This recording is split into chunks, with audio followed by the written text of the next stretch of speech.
Welcome to Football Never Sleeps, the aspiring to be viral, well-caffeinated, expertly guest-hosted Notre Dame football, and it's for fans that got to learn a new definition of what NIL is. I'm Eric Hansen, back from a mini break and having survived Father's Day dinner with no food fights. Tyler James is on vacation, so I brought in my favorite pinch hitter this side of Manny Mota. His name is Darin Pritchett. He's with WSBT Radio. We do Weekday SportsBeat together for 100 years. Yeah. We're going to talk about training camp and what the Notre Dame football team needs to look like when that opens up on July 31st.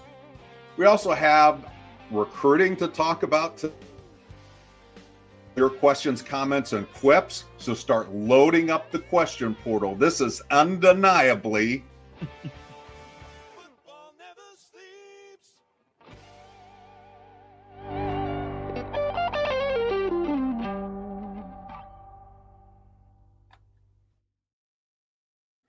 Darin Pritchett is with me.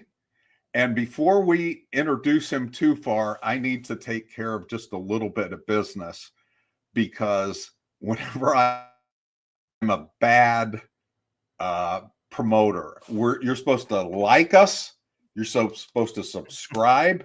You're supposed to do this because Tyler said, and it does help the channel. I do know that.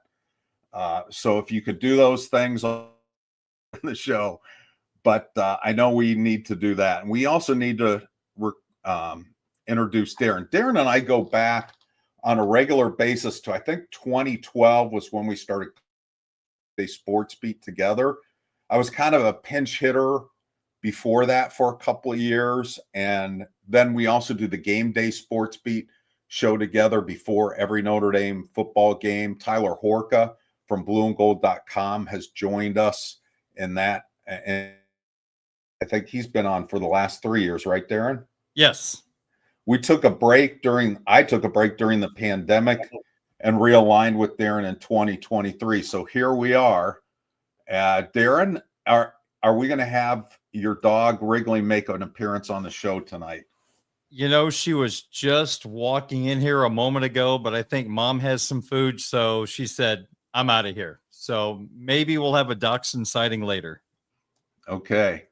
I will warn you folks that at times I'm going to have to put on my Walgreens cheater so I can see the questions and make sure there's not any naughty language in them before I put them up on the screen. But we're going to start out with our conversation. We'll work in your questions during our conversation here. But we're going to start out with the question. We're going to answer this in parts. We're going to go through the team. What should the Notre Dame football team look like when training camp kicks off, if the Irish are going to be a serious contender for the college football playoff in 2025? So, Darin, why don't we start with the quarterbacks, and this specifically, how much growth should CJ Carr and Kenny Minchey show in their command of the offense post-spring since we last saw them? First, I have to say I've never been a part of something where there's a chat going on while I'm talking, and somebody said I'm a Cub fan. I'm actually not a Cub fan. My wife is the Cub fan, so I'm the Cardinal fan. But yeah, Wrigley is still awesome despite the reference to the Cubs. But yes, and just think of what the alternative would be if he named it after the St. Louis Stadium. So yeah, Wrigley's a perfect name. Yeah, probably doesn't work. I tell you what, Eric, I'm really excited to see CJ Carr and Kenny Minchey run Mike Denbrock's offense. I think it says a lot that with Steve Angeli gone, that these two guys are ready to take the reins of a football team that has championship aspirations in 2025. I love the way they ran the offenses in the spring. I just think Carr's ball placement at times just is above his age. So I think these two guys are ready to go. I'm really kind of curious to see if CJ is the starter. And to me, that's the way it's going to be, Eric. That's my guess. I'm just wondering the role Minchey is going to play. But I think CJ has such a great offensive line in front of him. You've got a stellar running game. You have what should be another really good defense. Eric, that takes a lot of pressure off a first-time collegiate starting quarterback.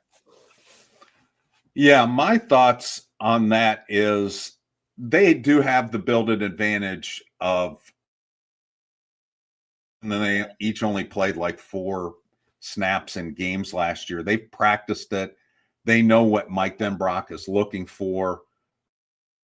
Have some new receivers to get used to. There's going to be Malachi Fields is brand new to them. We're not sure how much exactly he's able to work out this summer because of kind of a lingering injury he came with.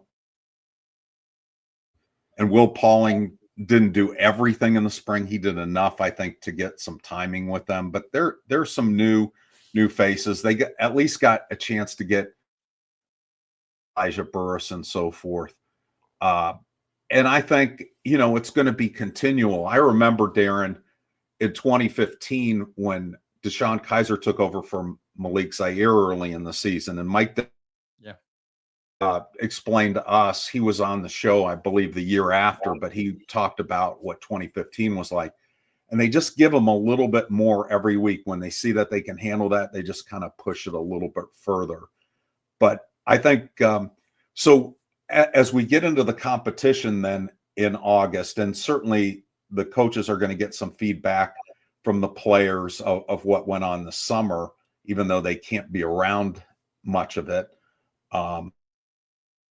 What do you think should be the differentiator? If you're Marcus Freeman, if you're Gino Guidugli, if you're Mike Denbrock, what do you think is going to be the difference in who's number 1 and who's number 2? Well, I think obviously command of the offense is crucial. I think the ability to make the right decision, that has to be a top priority when you're choosing your starting quarterback. So those 2 things right off the bat, let me say this, Mike Denbrock, I believe he eventually wants to get this thing to look like what he had down at LSU. Now you need some outstanding wide receivers like they have to do exactly what they did, but you need a guy that can throw the football down the field. And I think CJ Carr is ready to take on that responsibility. I feel like I'm as guilty as anyone underplaying Kenny Minchey. I always feel like we always leave him out a little bit, but now with Angeli gone, he's a little more in the forefront. But I think Minchey has some really intriguing traits. I think his running ability is a major, major plus, great athleticism. And I think, Eric, that leads to the conversation. Is there a point where Mike Denbrock, if CJ Carr is the starter, does Minchey have a role as a short yardage quarterback? I'm not saying he's Riley Leonard, although I think Kenny Minchey feels like he can run as well as Riley Leonard.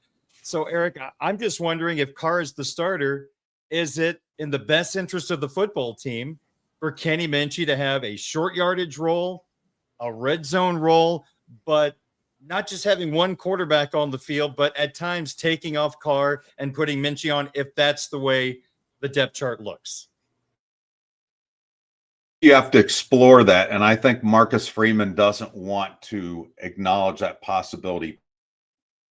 There's a 1 and 2, clear 1 and 2 established. I don't think he wants to introduce that possibility yet, because he wants there to be a clear delineation between the 2. But I do think it's something you have to explore as a football team, and they're not super similar. Now, that doesn't mean Kenny Minchey, because he has a running game, a better running game in his skill set, that he would necessarily be. CJ Carr may be just so good at being able to find receivers. He may be a good enough runner that doesn't enter into it. And maybe there's some worry, and you can flip these roles too. If Kenny Minchey is the starter, you may say, you know what, we're worried about CJ Carr making mistakes. That's why he's not number 1. And so the thing you don't want to do with that complementary quarterback is there be the potential for turnovers. You'd want them to be really good at the package that they know. So for me, that's kind of how I would look at it. And I think, taking care of the football is going to be, it's always big for Marcus Freeman. I think, given this defense and everything else that's around, it's absolutely very, very high on the list. And Erica, I just want to point this out. I believe in having the quarterback and going with that quarterback, unless the number 2 quarterback has a skill set or a trait that can be considered a difference maker that can help the football team, then I'm open to it. So I would prefer to have one guy, but Eric, I do think if CJ is the starter and Minchey is your number 2, Minchey brings some things to the table that I think, like you talked about, you have to at least kick the tires on it to see what he could do for this offense to make it even more explosive. I'm going to tie in this question from Jay Grizz. I think you have to have some sort of package for Minchey just in case, sake of an injury, right? Not necessarily. I don't know that it's just in case of an injury. I mean, you could name situations that aren't super critical and so forth. I think this is more to make your team better. I mean, if you feel like having 2 different quarterbacks with 2 different skill sets makes your team better, and they have to be bought into it. I remember talking to Urban Meyer Kelly era when he was thinking about, well, he didn't think just about it. He did introduce a change-up quarterback concept. Hendricks was a young quarterback to run in some plays. Why it worked with CJ Leak or with Chris Leak and Tim Tebow was because they both were sold on. Not everybody is. Malik Zaire and Deshaun Kaiser never would have worked. It wouldn't have worked with Malik Zaire because Malik Zaire always felt like he was the best quarterback on the roster. I loved his confidence, but it didn't match up sometimes with what you needed to do, what was best for the team.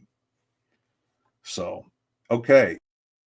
On to how deep should the receiver and what should that rotation, and I think this is a ticklish one. I'm curious what your thoughts on it is. I am looking at the InsideIndySports.com summertime depth chart as a reference. So I'm just looking at a group of players that I feel so much more confident about this year compared to where we were last year at this time. To be fair, Riley Leonard was a terrific college quarterback. He was absolutely phenomenal running the football. He made 4th down decisions pretty easy, but I would call him an average throw of the football at the college level, maybe a little bit better, but I do think Geno and Mike Denbrock made him a much better quarterback. I think CJ Carr's upside gives him a big opportunity to improve this passing attack, which is going to help these wide receivers get better by throwing the football in the right place, throwing it on time, throwing the wide receivers open. I'm looking at field wide receiver, Eric, and on your list, Jordan Faison and Elijah Burris stand out. I mean, Burris, I think, was one of the big surprises of spring for me. I wasn't anticipating Burris to be a guy that was going to get major headlines, but he sure enough did. So I love those 2 possibilities.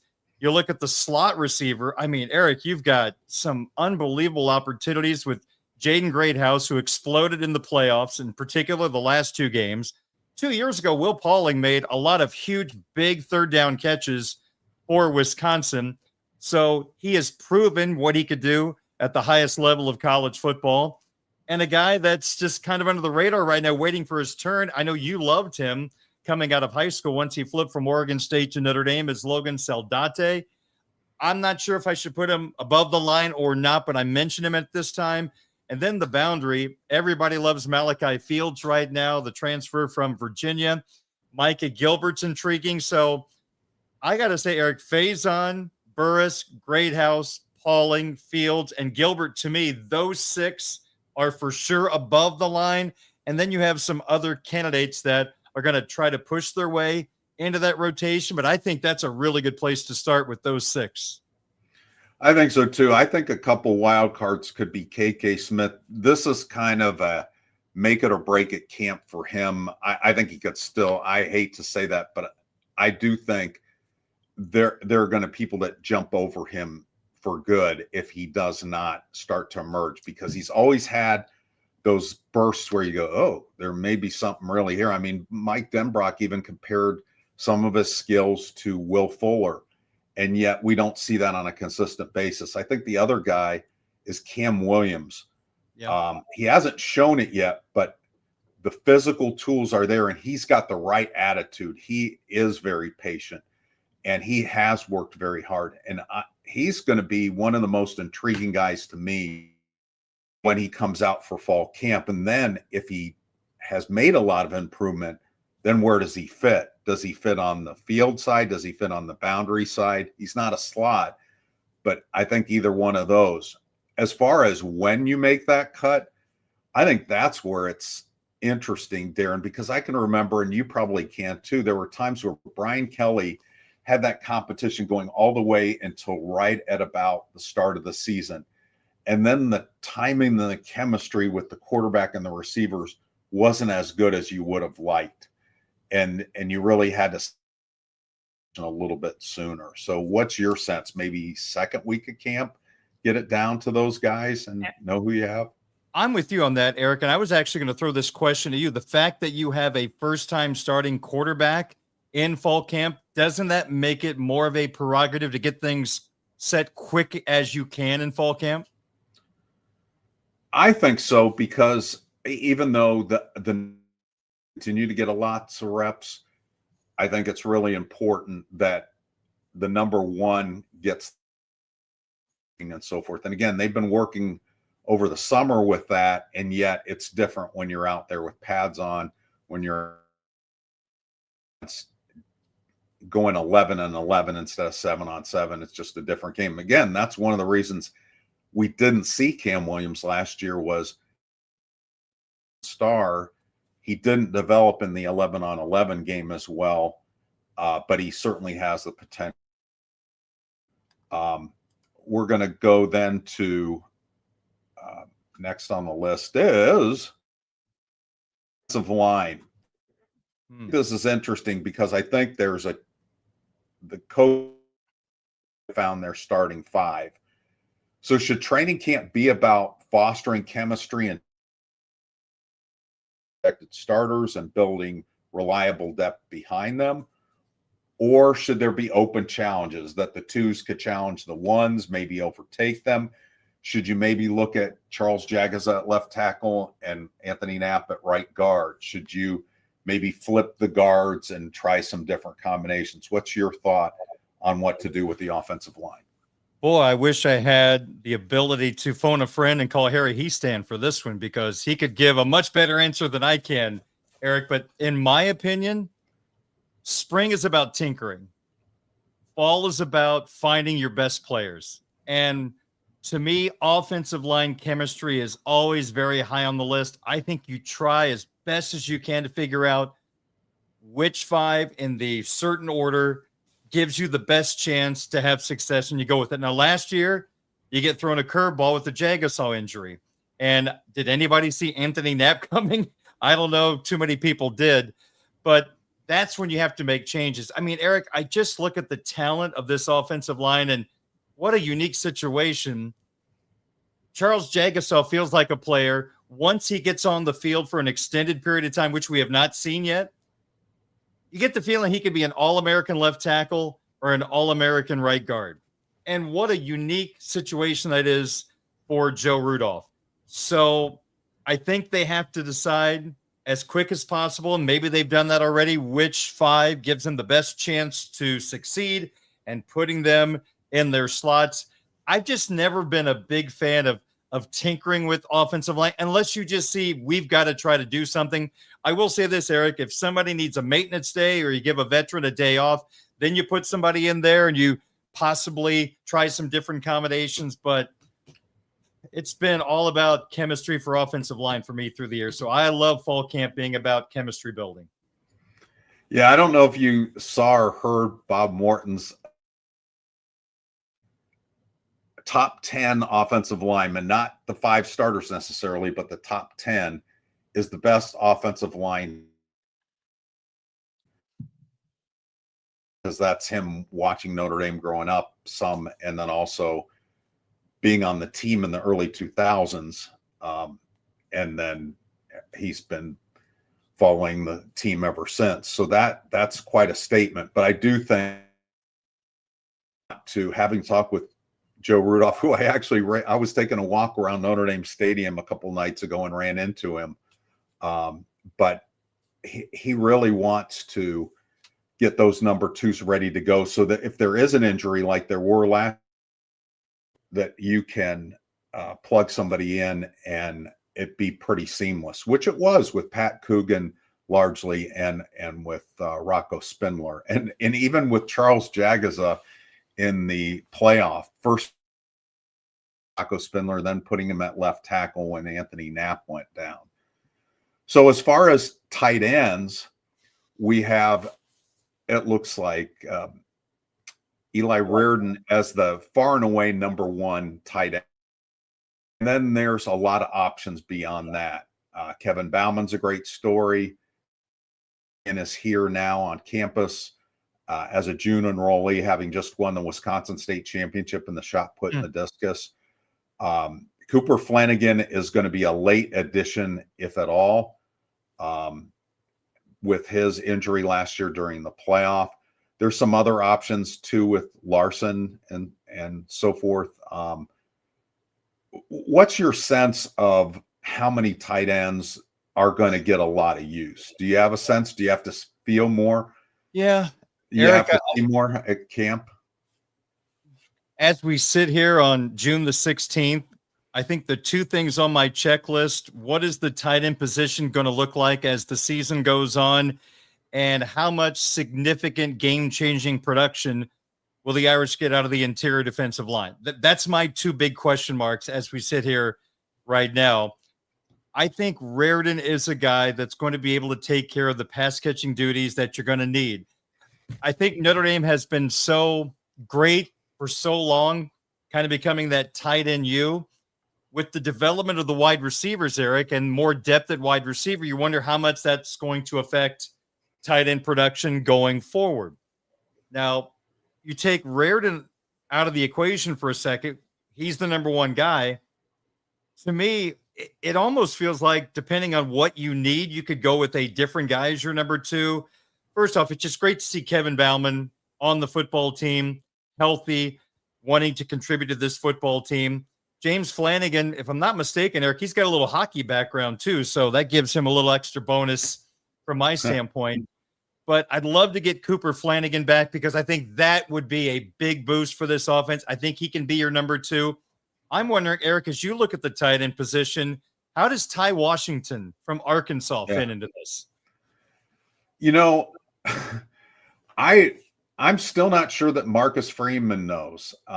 You know, his name came up off the record, so I can't tell you what Marcus said about him, but I am curious about what he can turn into. I think it would have been great if he could have been at Notre Dame in the spring and they got a better feel for his skill set. The selling point there for Marcus is Mike Denbrock's opinion. Mike Denbrock tried to recruit him when he was at Cincinnati and was very familiar. This was Mike Denbrock's project. Mike Denbrock felt very good about him. But I do think that when you think about transfers, you think about somebody that usually can compete to be a starter or a really key backup. I think Ty Washington is more of a lotto ticket kind of, not that deep of odds, but he's more of a wild card where you really don't know what you're going to get. You could end up with a much better player than you think. Now, he's got multiple years too of eligibility. So if it doesn't happen this year, it could happen over time. But if I am picking a top three, he's not in my top three right now, tight ends. You have a top six running backs. And this is, I think, Juwan Sider, the new running backs coach. Why was that hard for me to say? It's not like I have whiskey in here. Juwan Sider said, you know what? I can play four. I can get four ready for games. And so if you have six really good ones, you know, you're counting on maybe somebody being moved to another position, maybe somebody redshirting, not just getting a lot of action. But even four seems a little like a stretch to me when I ask you this question, Darin. How many touches should Jeremiah Love get He got 10 carries a game last year. Eric, that was my biggest complaint last year. I think for so many years covering this Notre Dame football program, and I think I speak for a majority of Irish fans, that for so long, when you saw Jeremiah Love on the field making plays for Notre Dame, that's the guy for so many years Notre Dame fans were saying, man, I wish we had him on our football team. This kid is different. And I was a fan of Audric Estime, loved the motor of Kyron Williams, and he is still doing great things for the LA Rams. But to me, Jeremiah Love is the guy with the skill set you want on your football team. And I just felt like, and Eric, we talked about this numerous times on my radio show, I just felt like Jeremiah Love was so vitally underused. And I totally understand, Eric, you have to manage the season. If you're going to play for the national championship, it's a long season. So you do have to pick your spots. When you're up 30 points late in the third quarter against your favorite small school, absolutely you don't want them on the field. That's where Aeneas Williams and Jadarian Price and Kedron Young get their opportunities. But when the game is on the line, I just don't know how number 4 is not on the field a majority of the time. When he's getting 10 or 11 touches, to me, Eric, there are so many programs across the country raising their hand and said, if we can make a trade, I will trade for Jeremiah Love and give him the football 18 to 20 times a football game because he is absolutely electric. So I do think, even though I had a lot of respect for the previous running back coach, I'm kind of excited with the new coach having a different philosophy. I don't think Jeremiah Love is going to be wasted in 2025. And Price and Williams, those are two guys that have the full trust of the coaching staff. How many freshmen across the country, Eric, freshman running backs, had the important role on an offense like Aeneas Williams did last year on third down? They trusted him. You could argue, Eric, third down is the one down where maybe coaches lose trust in players. They get them off the field and put somebody else in that can handle pass pro. With his blocking ability, with his pass catching, I totally understand why they used Aeneas Williams the way that they did. But, Eric, Jeremiah Love on third down brings an excitement level to me. You can use him as a running back. You can use him catching a pass out of the backfield. Heck, we've seen him the last 2 springs line up in the slot. So I'm really curious to see if that's something that is a possibility. I know I've said a lot here, but my point is, Eric, this is a special, special player. And I just felt like he was underutilized last year. And I can't wait to see the new running back coach and how he incorporates Love and works with Mike Denbrock in getting Love the carries that can maximize what this offense can do. Yeah, I do think the rotation will look different with J1. I think in talking to him, he's not so concerned about making the rotations even throughout every quarter. What he wants is he wants his best players on the field at the end of the game. So you're not going to see running back number 4 in the fourth quarter of a close game. Like Audric Estime at Notre Dame Stadium against Ohio State was not on the field. Correct. Entirely, not the whole time. Right. On a key drive where Notre Dame needed to keep the ball and not give it back to Ohio State, he was not on the field.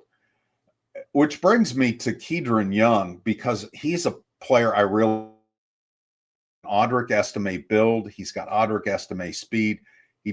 He had an Audric Estime type of freshman year because Audric didn't. Logan Diggs was the freshman that played their freshman year. And Audric thought about transferring, ended up sticking around like running back.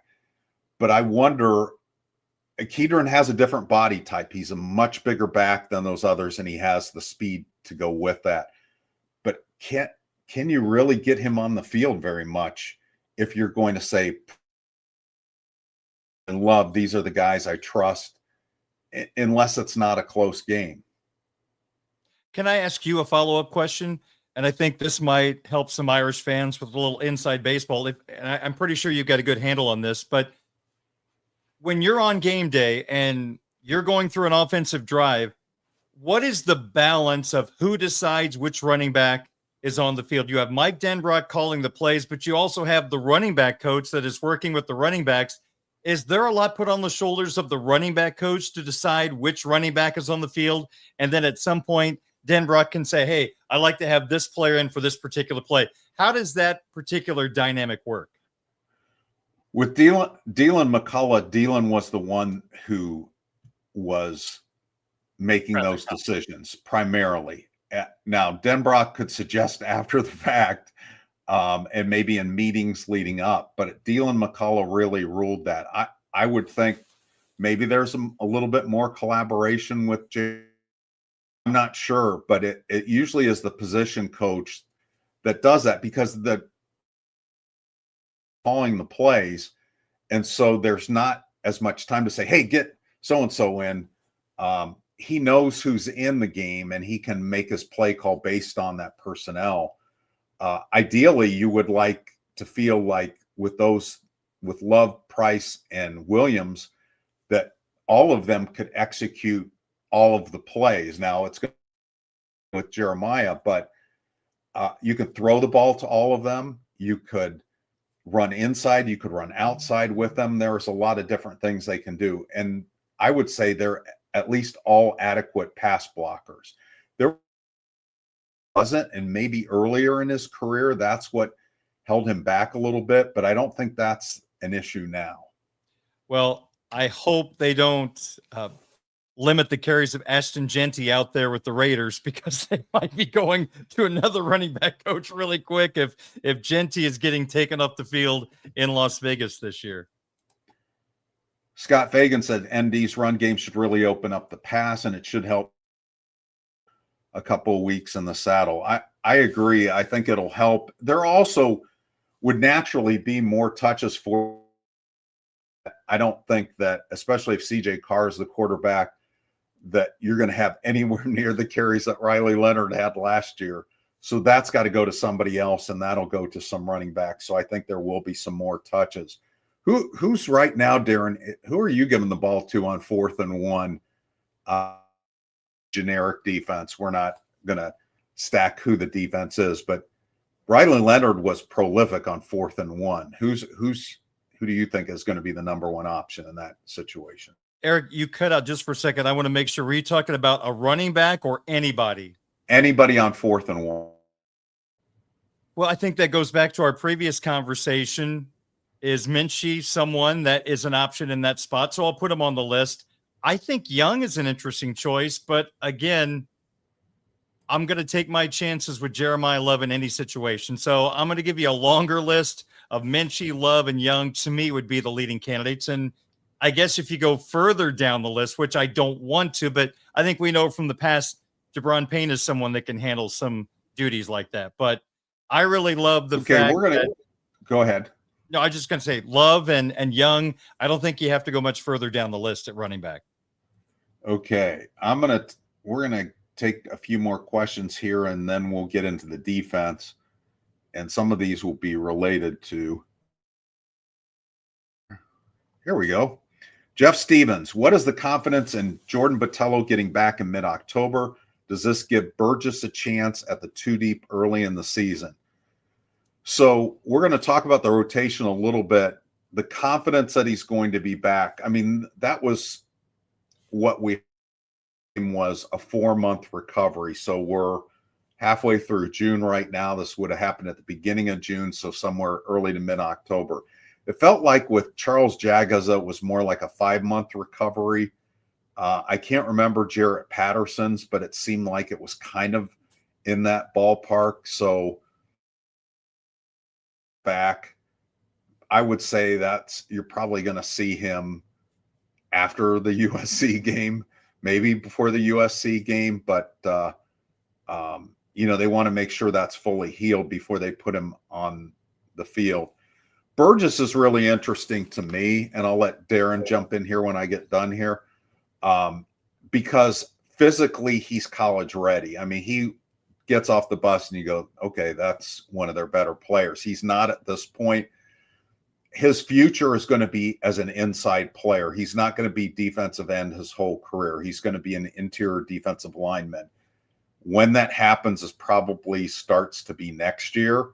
So he could get in the rotation. The good thing about losing Botelho, if there is the silver lining, I guess is a better way to phrase it, is that the way Chris Ash plays his defensive ends, and Darin and I talked about this on Weekday SportsBeat earlier today, that it's left and right. And so there's more interchangeability between those positions. Before, there weren't a lot of guys that could play both field end. Josh Burnham was a guy that could get away with it. Maybe Junior Tuihalamaka, but there weren't a lot of guys on the roster. Logan Thomas definitely couldn't have played the field end. And there's guys that just didn't have enough burst to play the other side. Burgess would not be ideal Viper, for instance.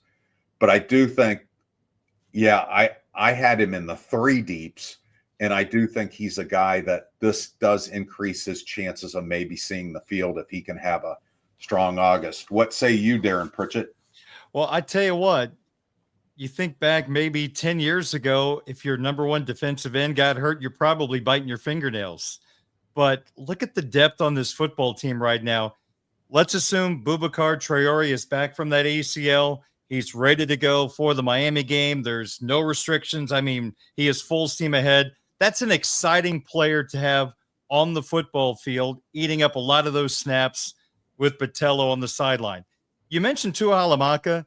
He's just a handy guy to have around. He might not be in your top 25 list as the best players on this football team, but Eric, when he was on the field last year, he was extremely noticeable. For him to be number 3 at your left end depth chart list of Botelho, Traore, and Tuihalamaka, that is an extremely useful player. And then you look at Bryce Young. What is going to be the next step for this kid in his sophomore campaign after showing stardom last year?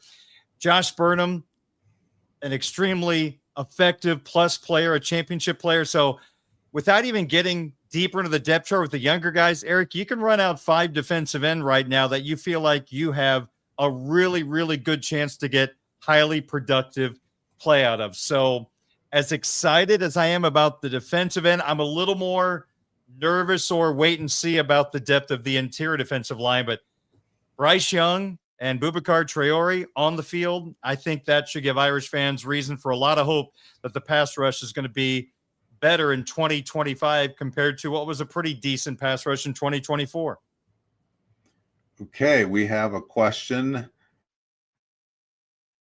Bryce Young could play pass team. I'm really curious how much he has improved in terms of his consistency, because bursts where you just went, whew, this guy is going to be really, really good. When you looked at his Pro Football Focus film grades, it was up and down, up and down, up and down. The thing is, his downs weren't like fatal mistakes where he didn't seal the edge and then it was a 40-yard run. It was more small, technical mistakes. And I think, he's very, very imposing. I'm curious of how good of a pass rusher Bryce Young scheme that where they a little bit different roles. What do you think, Darin, about Bryce Young, not as a power forward, but as a pass rusher? Well, I think with the size and the hands he has the ability to be in the very near future a double-digit sack player. But one thing I was going to add into the conversation, there was a time not too long ago, Eric, where Notre Dame special teams was like watching the Colorado Rockies play baseball.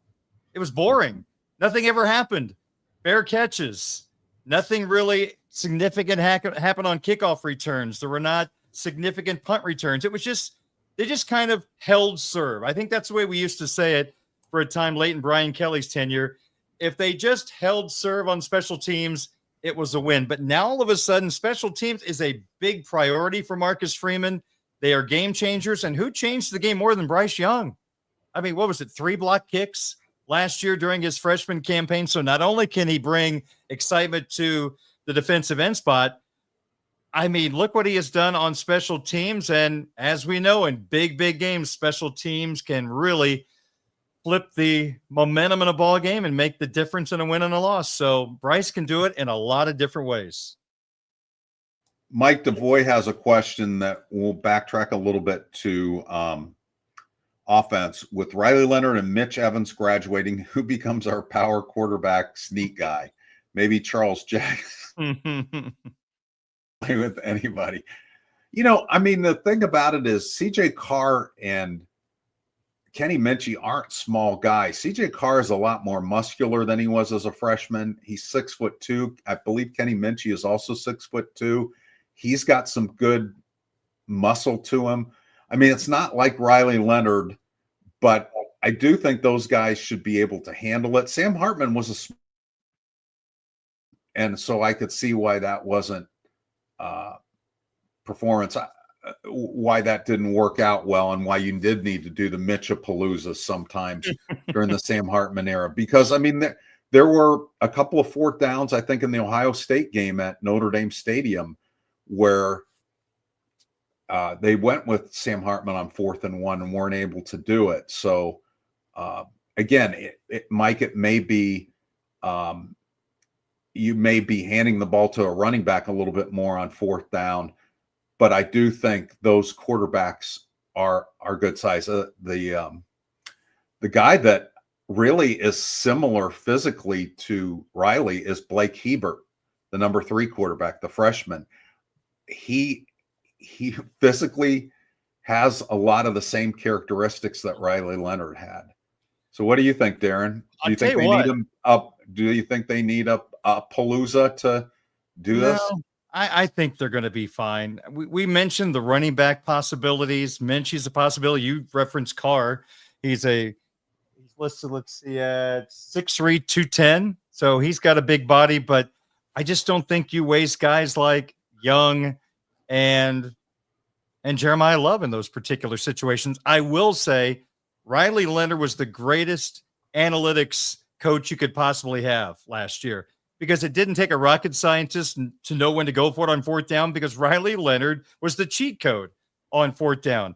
Now, of course, Marcus has his analytics guy and they work well together. I think he's going to be a bigger factor this year because there might be a few more difficult 4th down decisions this year, Eric, with Riley Leonard now playing for the Indianapolis Colts, because last year it was pretty easy to go for it on 4th down when you had number 13 behind center. Okay, we're going to go to the defense, answer some of the questions about what the team needs to look like at the start of training camp, with July 31st. That is exactly 1 month before the August 31st opener.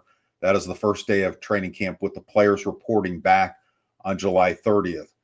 So we talked about this on SportsBeat a little bit, so I'll let you do the talking here. With Jordan Botelho out early, what's the ideal plan for the defensive end rotation? How deep would you go, Darin, and who would be in your rotation? Yeah, we just kind of touched on this a little bit ago. Yeah. Would you get down to the Logan Thomases of the world, for example? Would you go that deep? Logan Thomas and Chris Burgess. If we're talking against Miami and Texas A&M, 2 of the crucial games on the schedule, I think I'm very limited to go past Traore, Tuihalamaka, and I'm not going to go left and right. I'm just going to name names here. Yeah. Traore, Tuihalamaka, Burnham, and Young are 4 guys that you know what you're going to get. I guess, Eric, in a perfect world, I'd like to see a 5th step forward to be that extra guy, because with injuries, and we know they can come in a hurry at defensive end like they did last year, you do need to develop that depth. So I'm not sure who that 5th guy is. I'm not sure if there's someone that's in the circle of trust right now for Coach Washington as that next guy in line, but Traore, Tuihalamaka, Burnham, and Young give you a chance to succeed in those early season games as you continue to develop some of those younger guys like a Burgess or a Thomas. All right. So let's go to Thomas. I'm curious to get your thoughts on Thomas. He needs to put on weight. And I think he has a chance to be a star. I mean, he's been hovering in the 220-ish range for a while, and some of that has been injury related. I mean, if you can get him up into the 230s, even to 240, you've got a star in the making because he has all the skills and he's already doing it on special teams. Yep. So I really like him. He doesn't make mistakes, but he needs to be somebody that's harder to push around. I mean, he just needs more body weight and more strength, and that's been an issue for him. So I'm really curious what he comes back at when we get into August, what Lauren Lando is able to do with him, the director of football performance is able to do with him this summer. So we'll move over to the interior defensive line. You mentioned this earlier. Is it, in your opinion, is it going to have enough quality to go along with the quantity? And will we know that by the first week of August? There's a lot of bodies there, a lot of names, but are there good enough names at the top of that depth chart for teams not to gash Notre Dame up the middle? Eric, there's a lot of excitement about Jason Onye. First of all, we are glad he's healthy mentally. He's back on this football team and made a big push in the spring. So, Eric, that gives you a lot of hope. I think we know Donovan Heinisch is a motor guy, just like his brother. So those two I feel good about.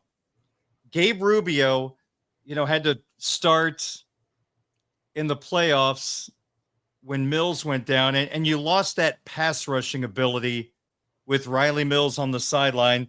Rubio, very good against the run. I think you do lose a little bit of that spark in the pass rush. I don't know if there's going to be a wow pass rusher coming from the interior defensive line.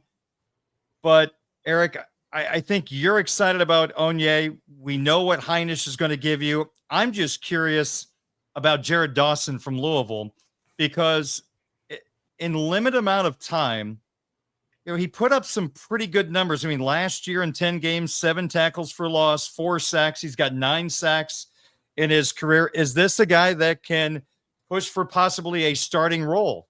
Can he battle Rubio for a starting spot, for example, at the nose?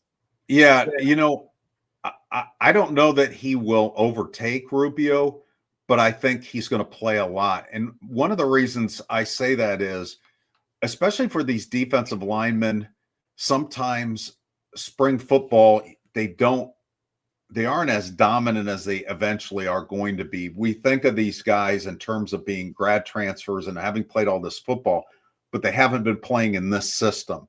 And it usually takes them a few months to kind of gather themselves. You think about Javonte Jean-Baptiste. Yeah. In the spring, he was non-existent. In training camp, it was like, maybe.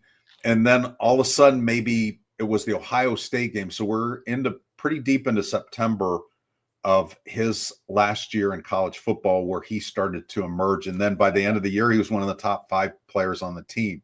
RJ Oben didn't have quite that dramatic of a curve up, but he was certainly better late in the season than he was in training camp and early in the season. So I think Jared Dawson, that's one of the reasons I think training camp is going to tell us a lot.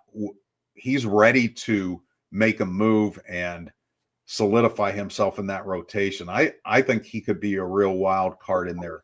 That's the thing, though, is you don't have those players like Cross and Mills where you know exactly what you're going to get. You have players that are potentially ascending players, a lot of them in that group. I mean, you know what you're getting with Donovan Heinisch, but I think Rubio could even be better than what he showed last year. I mean, he started the year with an injury and was playing, sore the whole year.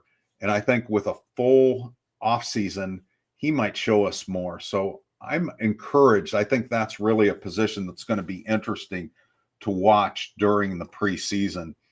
And along those lines, Jay Grizz says, what's the deal with Brennan Vernon? Do we anticipate him taking a step forward this year?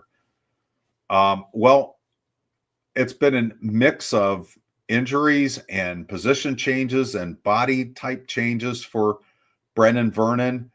I think if you were taking, a betting pool about who might have hit the portal after spring, Brendan Vernon wouldn't have been somebody we would have been surprised about. The fact that he came back, I think shows Notre Dame's faith in him and his faith in Notre Dame to be developed. But after we named all those names, Elijah Hughes and Jared Dawson have put the bar pretty high for Brendan Vernon to jump past to be able to get in that rotation. I still think there's a really good athlete there, but I'm not sure that we're going to see it this year. This is the year, though, that he needs to start making a move. If he's going to be eventually a rotational player at Notre Dame, this needs to be the year where we start to see some of that happen. He doesn't have to be a big player on that interior defensive line, but I think he has to show that he's a future player. What do you think, Darin? Well, I want to kind of just build off what you're saying, Eric, and go a little different direction if you don't mind. Sure. When you factor in Botelho being out till, let's say, mid-October, and with a new defensive coordinator, and Eric, based on what you know about Chris Ash, do you see Notre Dame early in the season with Botelho out relying a little bit more on the blitz this year? A guy like Jalen Sneed coming off the edge is an exciting thought. Do you think the Botelho injury changes at all what Chris Ash was originally thinking about how this defense would start the year? I think he'll want to see what it looks like with Boubacar Traore because he didn't see him in the spring. Good so point. What does that look like? And again, Logan Thomas, what does he look like? Those, I think, are the two factors. If there's some disappointment on those two fronts, then I think you're looking at Kingston Viliamu-Asa maybe dropping down, playing some defensive end on some passing downs. And you may see that anyways. You may see Jalen Sneed doing that. But as far as true blitzing, heck yeah. But I don't think it's necessary. I think it's a luxury right now where you don't have to expose yourself too much as long as Boubacar Traore is who we think he is coming back from a knee injury. Because you think about that speed and the athleticism in that linebacker core. Whew. I mean, all five of those guys that we project to be in the rotation, so that would be Drake Bowen, Kingston Viliamu-Asa, Jaden Osbury, Jalen Sneed, and Madden Faremo. All those guys can run. All those guys can have a burst and get to the passer. And so, yeah, I do think it could go that direction. But again, we're not going to know that on July 31st. We will know that by the last week of August for sure. So we're speaking of this kind of ties into the linebackers. If ND is a nickel defense more than 50% of the time, what two linebackers, Darin, do you feel like need to be on the field the most? And are there package roles for the others in nickel and dime situations? Do you think Chris Ash will do what Al Golden did with that? Because Jalen Sneed, a lot of his reps weren't as a rover or weren't as an inside linebacker. They were in other roles. Your first question's impossible. Okay. So in a nickel situation, the two linebackers that have to be on the field. I mean, if you're playing nickel and it's the end of the game, the fourth quarter, and you're in a playoff game, who are your two linebackers that you're going to have on most of your downs? Eric, I'll name the first one. Jalen Sneed's got to be on the field for me. Is that one of your choices? See, this is where I'm stuck. I think Jalen Sneed needs to be on the field, but I think I would, in a nickel situation, especially if the team is trying to come back from behind and passing, I'd want Jalen Sneed to be rushing the passer. Okay. I want him on the field. I didn't know I could move him around. So, okay. You can move him around. Okay. Well, I'm cheating because I think Kingston Viliamu-Asa still has the highest ceiling. And I think Drake Bowen is running right with him. I mean, it's a great problem to have, but Jalen Sneed has improved a lot and he's changed his body. He's in the 230s now. This is a guy that showed up in the 190s when he first got to Notre Dame. And he's been kind of a lighter linebacker. Last year he played at 227. He's at 235 now. So that gives you a little bit more variety of what you're going to do with Jalen Sneed. I think Osbury and Madden Faremo are terrific to have in your rotation. They're not the two right now that I see, but out of those three, and maybe you knock it down to a 3-man rotation, get all three of them and keep them all fresh. But yeah, that's a difficult question for me. Well, I like what you did. I want Snead on the field. So if I can move him to a pass rusher spot in that situation, I'm cool with that. So if you have Bowen and KVA out there as your two linebackers, I think that gives you a pretty good chance to have success. But Jaden Osbury was really good the first half of the year. I guess, Eric, is it fair to say he just quieted down a little bit in the second half of the year?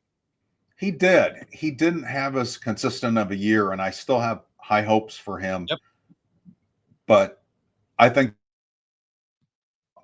and that's the thing. There's a lot of teams. If you think back to the Brian Kelly years, there's a lot of years you would love Jaden Osbury to be one of your starting linebackers.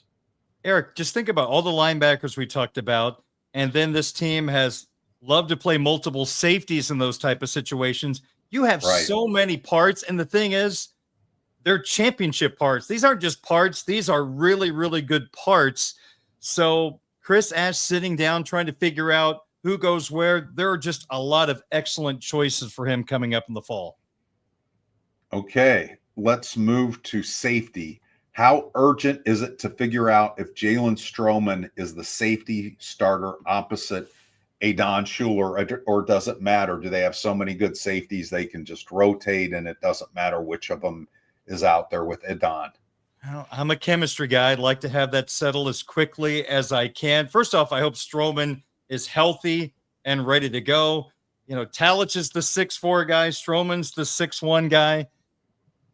I would like to get this done as quick as possible. But, Eric, I think you've got Schuler, Stroman, Talich, Johnson. I think the coaching staff has a lot of confidence in those four, and you're going to see those four guys on the football field quite often this year. I love the way Notre Dame has used the safety position in nickel and dime situations the last couple of years, and I'm assuming Ash is going to do something similar. Okay, we're going to skip the cornerbacks because we're a little bit short on time and we want to get a little bit of recruiting in. Darin, you can ask me the questions. I'll give you a little bit of rundown. Tyler James, this is where he shines, and so this is where I have to say like, subscribe, comment. But with recruiting, Notre Dame had a big they had a big official visit weekend. They have more visitors coming in next weekend. They have two really good players coming in Tuesday, and that's Jaden Warren, a wide receiver from Texas, and Ian Premer, a tight end from Kansas. So I'll let you ask me questions, Darin. I think the one question Irish fans would like the answer to is there was probably around 20 to 25 players there this weekend. Do you expect multiple commitments to come out of this weekend? I do. I wouldn't be surprised if you get a couple of tight ends committing, perhaps. And then what do you do with Ian Premer? Because I think Ian Premer's at the top of the board, but they like all three of those: Evan Jacobson, Preston Frizel, and Ian Premer. Do you take three tight ends? I think Joey O'Brien he's a safety, has his decision day set for Friday. So we're going to find out about him this week, whether he's in the class or not. They made a move with some wide receivers. They made a move with a cornerback. I just think it's a pretty exciting time, but I do think there will be multiple commitments come out of this. I'm just not sure how soon, but we're going to start talking about wide receivers quite a bit, and it's going to be who do they not take, I think, at some point. I do think there's some momentum there. I think it's fun to see these NFL pipeline conversations continue to happen with Notre Dame. I mean, you had three terrific NFL players on campus this weekend with their sons, Larry Fitzgerald, Thomas Davis, and is it Jeremiah Finley, the old Packer tight end? But all three of those sons are looking at Notre Dame. And Eric, I kind of got the impression that Fitzgerald and Notre Dame, that might be something that could become reality in the very near future. Yeah, I think there's people that are predicting that'll happen, and that's a big receiver to add to some really good speed, and I think he has decent speed as well. I remember talking to Tom Lemming about him recently, and Tom said, boy, that would definitely be a take for him. Tom, longtime recruiting guru. I wanted to get this comment in. Big Bear Sevillano, because we didn't mention him, will definitely be a factor at the nose at some point this season. He's just too damn productive at both run stopper, pass rusher, virtually an unblockable bowling ball of a man. I do think there's some teams where Sean really will match up well. He is the Lewis Nix kind of nose guard, and he does have a very good burst. He does have a very good push. He is pushing to be in that rotation. I should have mentioned him earlier, so I appreciate our Is he a fourth God's down nuclear option, Eric? Like Lewis Nix was in the spring game. Yeah, well, and maybe a goal line option. I think There you that'd go. be really interesting there. And it's Jeremichael Finley. I think I said his dad's name wrong, so I Right. want to make sure I got that right. Okay. So we're going to wrap things up. Darin, let's promote what you're doing on WSBT Radio. Where can people find you? Where can they find you beyond the radio? And why did you name your dog after a Cub facility, a Chicago Cubs facility? Well, that was my wife's decision. So that was your wife's decision. Yes, Happy yes. wife, happy life. That's right. Yep. Is Wrigley in the room or no? Wrigley is not in the room right now. She's been running around. I think there's food in the front room, so Okay. she has stayed out there. I think I bored her with my comment, so no visit. But yeah, this is year number 26 covering the Irish for me at WSBT Radio in South Bend. And for those of you outside of South Bend, we have a couple of streaming options at sportsradiowsbt.com and Sports Radio WSBT app. That's a free app you can get at the iTunes or Google Play Store. And we're on the air between 5 and 7 Eastern time. And podcasts are available on those streaming services. So, yeah, Eric, after 14 years of calling Notre Dame hockey, retired from that. So now just kind of locked in on Notre Dame football and all the area sports around here with Budweiser's Weekday SportsBeat, which went on the air. Oh, gosh, it was the year after the Notre Dame Florida State game. I think it was January 10th, 1994. So, Eric, this program's been taking place for a long, long time, and it's always a lot of fun talking Notre Dame football in particular with the way Marcus Freeman has this program going right now. There are some very exciting shows ahead, I have a feeling.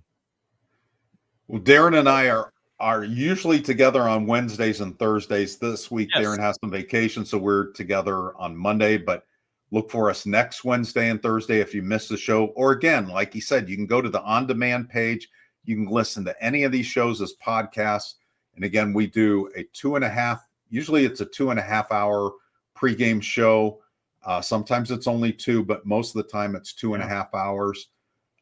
And we've been doing that. And we behaved ourselves tonight because usually I try to crack Darin up by going like this and doing some other things because we're not on video on the radio show, but I behaved myself tonight.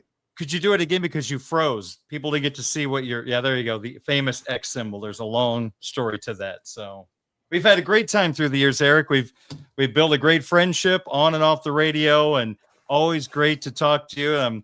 I'm thrilled to be a part of this tonight, and we got to get Tyler back on here because he's got all those recruiting guru type information.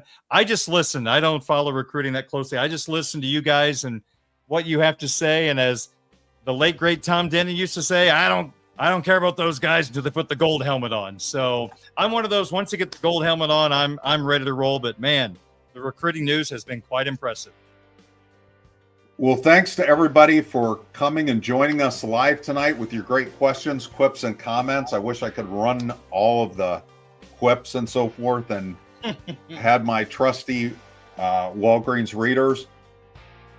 Football Never Sleeps will be back next Monday. I believe Tyler will be with a special guest host next Monday, so you won't have to put up with me, but I appreciate when you do. Again, comment, subscribe, and what else are they supposed to do? They're supposed to like us, Darin.